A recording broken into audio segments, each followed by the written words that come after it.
E está terminando agora, então, a live do presidente Jair Bolsonaro. Eu passo a palavra, então, aos nossos comentaristas para que eles digam o que acharam das falas do presidente. Ele abordou vários temas importantes, entre eles o pacote anticrime e a questão do juiz de garantias, né, Adriles? Hesitou um pouquinho, mas acabou falando a respeito. O que você achou? Ele tergiversou completamente, né? Ele começou falando das discordâncias que ele tem em relação ao Sérgio Moro, que deveria, mas que houve 95% do Sérgio Moro, deveria ouvir 100%. Porque a grande virtude do Bolsonaro são as escolhas intuitivas que ele tem. Ele já admitiu, por exemplo, que não entende rigorosamente nada de economia, então ele ouve 100% do Paulo Guedes. Eventualmente, ele às vezes faz algum tipo de concessão a uma coisa mais populista na economia, mas ele volta atrás. A característica enorme do Bolsonaro é exatamente ouvir e dar vazão à ação dos grandes ministros que ele escolheu. Em relação ao Sérgio Moro, o Sérgio Moro, por si só, ele tem elementos comprobatórios da enorme competência que ele tem na redução da criminalidade, no isolamento dos líderes do PCC esse ano. Não seria realmente nada temerário ele ouvir integralmente a opinião do Sérgio Moro sobre essa excrescência do juiz de garantia. E fica difícil. Ele não argumentou exatamente sobre a razão dele ter aceito esse tipo de argumento do Marcelo Freixo, que ele falou que foi importado de outra pessoa, mas a intenção foi uma vingança do Moro. E o objetivo prático vai ser melar e burocratizar mais ainda a justiça. Realmente fica essa suspeita que ele fez isso em relação a algum tipo de leniência, em relação à cobertura do seu filho que está envolvido num processo por rachadinha, por corrupção, por desvio de dinheiro público, como o Zé Maria bem disse. Em relação à cisão, note bem, meu caro Jair Bolsonaro, não é que é uma cisão. A gente que eventualmente, as pessoas que eventualmente apoiam o governo do presidente, eu até me incluo entre elas, acho que é um governo muito positivo e tem números positivos abundantes nesse sentido.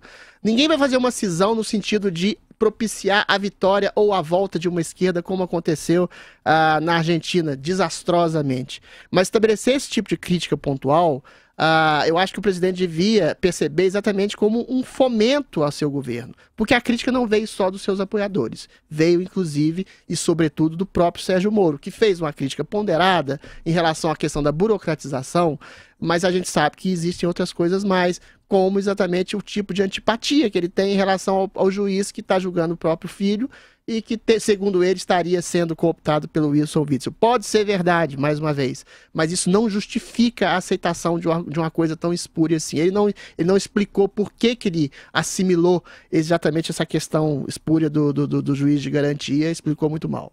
Conrado, e você também achou? Ficou mal explicado? Antes disso, eu quero fazer 2 comentários sobre os números grandiosos do Brasil. A Bolsa hoje de Valores bateu 117 mil pontos pela primeira vez na nossa história. Então a gente tem que dar parabéns também ao governo do presidente Jair Bolsonaro.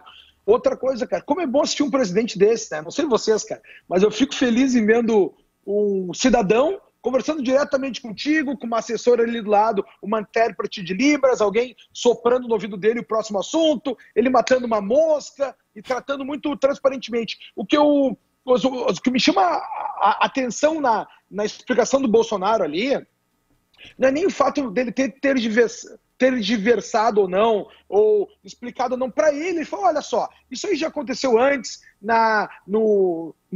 no caso da lei do abuso de autoridade, agora o pessoal está reclamando também, está dizendo que não vai votar em mim, que vão votar no Moro. Então, assim, se votarem no Moro, vai ser um baita candidato, tem mais pessoas habilitadas do que eu, fiquem à vontade para votar em quem vocês quiserem. Então, eu acredito que ele fez um grande acordo com todo mundo para dizer, cara, comentem o que vocês quiserem, tá tudo certo, tá?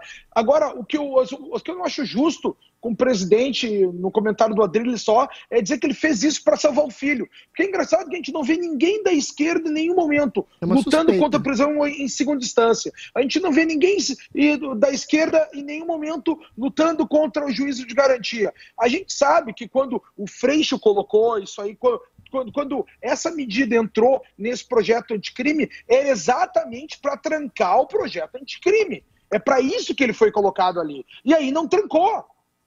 A perda do Freixo que ele acha que ganhou, ele colocou um jabuti para trancar o projeto, de modo que nada do projeto de crime andasse adiante, e aí não trancou. Ao meu ver, essa é a grande vitória do governo aí, independente da gente ter algo triste, né, nessa visão pessimista que o Adrilles traz para nós aí. Eu, por incrível que pareça, eu sou um realista otimista e acredito que o STF vai segurar as pontas aí no decorrer do período. Fala, Zé.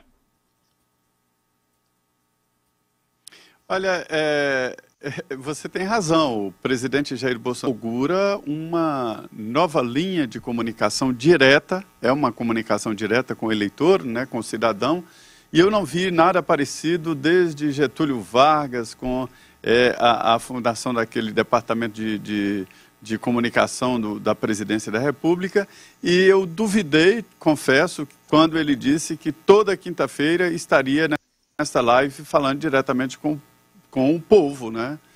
Pelo menos falando. Não ouve, mas fala. Mas depois ele recebe as respostas através da mídia social. E eu duvidei até pelas atribuições de presidente da República. E incrível, ele vem mantendo essa regularidade, mesmo quando viaja para o exterior. Ele fez esse pronunciamento diretamente do Japão, quando estava viajando para outros países, fez até do hospital, e é uma comunicação nova que será, sim, analisada no futuro pelos historiadores e qual será o resultado disso. E na de hoje, o presidente Jair Bolsonaro falou de um assunto que não adianta, é um assunto discutido mesmo no dia a dia, que é a multa. Há no Brasil, há aqui em Brasília, uma indústria de multas. Eu sei porque quase todos aqui, eu diria 99% dos motoristas, pagam multa aqui em Brasília. O faturamento das multas já é muito superior ao faturamento do IPVA, que é o Imposto sobre Propriedade de Veículo, né? E as multas em alguns municípios, em algumas cidades, elas já se transformaram em CPMF, a substituição do CPMF. Então, há sim uma indústria da multa e o objetivo não é educativo.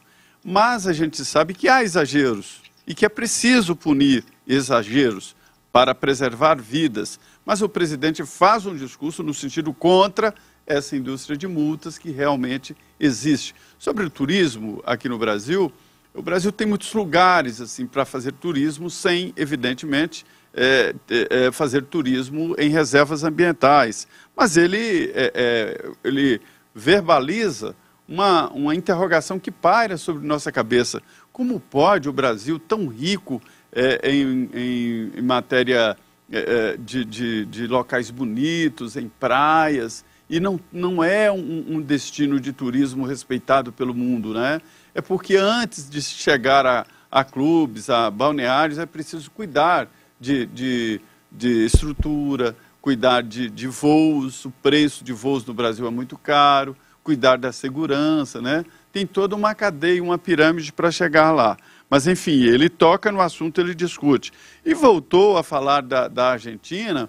Não é comum um presidente da República se referir a um outro país, uma certa interferência na política da Argentina, isso não é comum. E sobre o telefonema lá do plenário da Câmara dos Deputados, ironizando o telefonema de Bolsonaro ao Donald Trump, foi o Alexandre Frota, ex-aliado do presidente Jair Bolsonaro. Ele ironizou, fez lá simulou uma ligação com o presidente Donald Trump, né? E sobre o pacote anticrime, o que ele demorou mais ali, ele mostrou o seguinte: o presidente da República sofre mesmo, isso é natural, uma pressão muito grande, de vários setores, de um lado, de outro, e ele optou, depois de ouvir todos, né, por essa saída que realmente vai contra o que ele e o grupo dele defende. Mas aí parece até que ele estava ouvindo, né? E citou a parte positiva do pacote. Eu acho que o pacote tem coisa boa. Eu gosto da live do presidente Jair Bolsonaro e, como digo, só o futuro dirá aí como é que essa comunicação, como é que isso vai repercutir no dia a dia do governo.